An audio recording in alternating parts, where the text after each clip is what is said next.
विनती करीला हनुमान जी शरण में आ गई विनती करीला हनुमान जी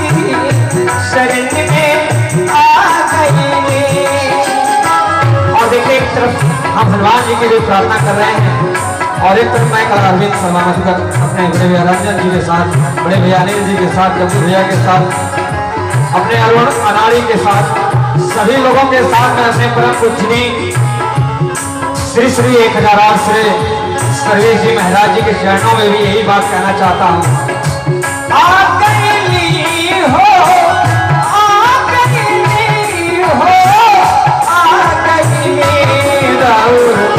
विनती करीला